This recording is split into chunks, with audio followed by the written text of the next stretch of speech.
Hello, welcome to Joseph's Reserves, Coins and Precious Metals. I'm Joseph, and I save 20% of my income in the form of coins and precious metals, similar to how Joseph in the Bible saved 20% of the grain from Egypt's harvest to help Egypt through 7 years of famine. Today we're going to be taking a look at some coins that I got from eBay. I'll go ahead and talk a little bit about the seller. I don't have their names written down. I believe there's one that's in a note that I actually really want to talk about. It's in a note in here. However, we're going to go ahead and start with this one. This is the one I'm a little bit more excited about here. I already opened it, so I'm not fidgeting with it and possibly reveal my shipping address on the other side. First off, I do like how they double packaged it. So that's extremely nice of them. It gives a little bit extra protection. So that was very kind.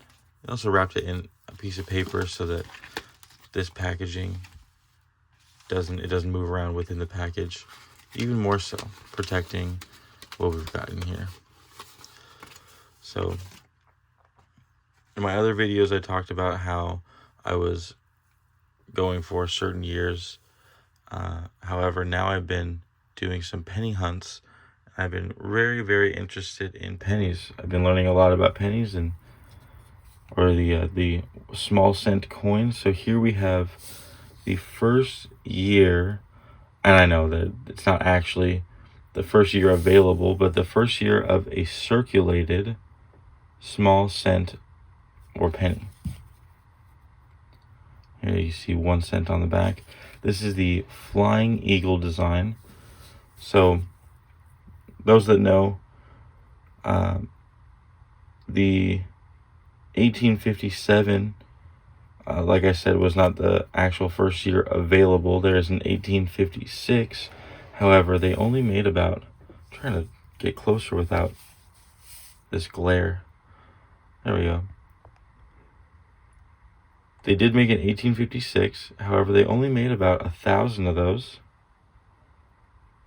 So those are very, very rare and quite expensive. So this 1857, I got it in a fine grade. And I've noticed through playing with PCGS's price history, the fine grade for these older coins actually seem to perform a little bit better.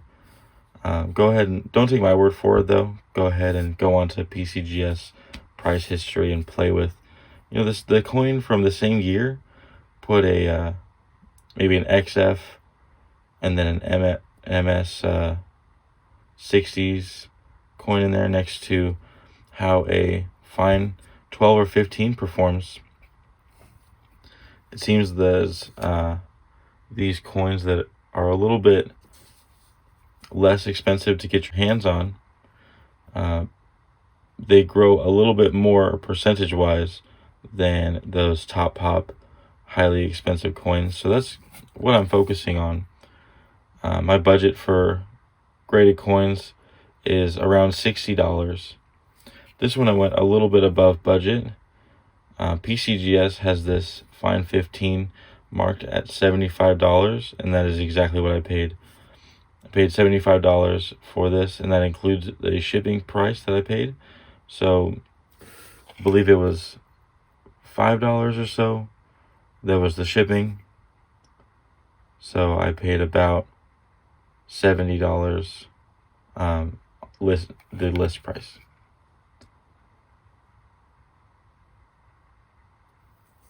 So as you see, we still have some details in the wings. You can still see a little bit of separation of the feathers there in the tail feathers. You see,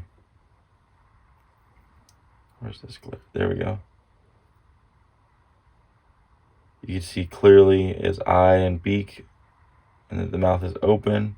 You can clearly read United States of America. And then on the reverse, we have this wreath. The bow is still separated from the wreath. Down here what I'm talking about. The bow is separated on those sides, so you can tell that it's two separate items, I guess. And then up here on top, we have some detail in, I think that's corn? I'm not sure, but you can see the dots, the separation, and all that. One thing that does bother me a little bit is when coins get rotated. I don't know if this is a rotated die situation. Now that I'm looking at it, it looks like the date is pretty centered between, right there in the holder. It might be a little bit, it's always hard to tell if from the obverse that if it's a little bit off this way or this way. But on the reverse, you can definitely tell if I hold it straight on. You can tell it's a little bit crooked. So again, I don't know if that's a rotated die. I believe it is, because it would be almost in this position here to be straight up and down. And if I do a perfect flip, you end up with something like this. So it looks like it is a rotated die. That's pretty interesting. At this grade, I'm not sure if that would really fetch any more premium, but that is pretty exciting. All right, let's move on to the next purchase here.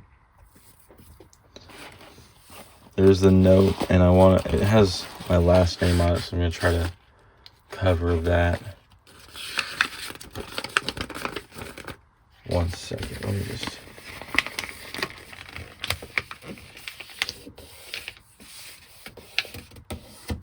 All right, so I covered my name, but the note they said was, "Me and my father wanted to thank you for your order. We hope you enjoy your wheats," with a Indian head on the end.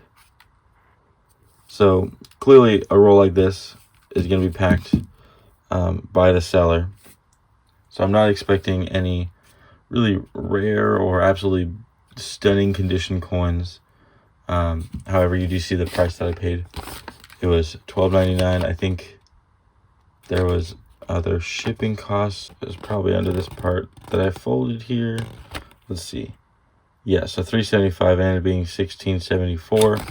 I'm going to be looking at each coin on a separate video and really going into detail about what I believe the grade might be, and at least what PCGS or what the Red Book or any resource online can tell me about what the value of these coins are, so I can see if that $16.74 was a good value. I just want to say, I think it's absolutely amazing that a son and father are able to share this hobby and share what they love about coins, as well as seems like make a little bit of a business on it. I wish to have a relationship with my kids like that. So that's been a little bit of an inspiring note. Thank you so much, David K and Jason K. I don't know if you guys are going to be watching this. Probably not, but that's okay. Absolutely loved your note. I love that you guys has almost like a home feely touch to it. All this newspaper kind of just shoved in there. Makes me think that's probably how I would have packaged it. So that's awesome. And speaking of how I would have packaged it, from this coin roll, I think they said, we roll 50% pre-40s in every roll with an Indian head ender. So if I was packaging something like this, I probably would have only put the one Indian head, maybe a second one. So we'll see if there's another one. I probably would include a steel cent, at least one. So I'm hoping there's a steel cent in here. I don't have a magnet on me, otherwise I would go ahead and test it. But I'm expecting at least one steel cent. I'm hoping to get at least one, possibly one 1909. It would probably just be Philadelphia non-VDB. However, that would be pretty amazing to get.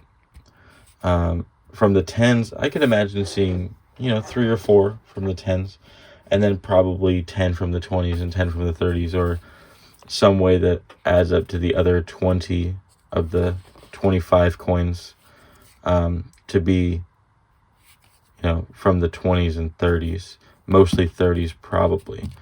I could see most of the other 25 coins being from the 50s, so maybe 15 to 20 of them being from the 50s. Probably not that many, since a lot of them are also going to be coming from the 40s. Anyway, that's already a pretty long video just for unboxing these two items, but I am incredibly excited about this Flying Eagle.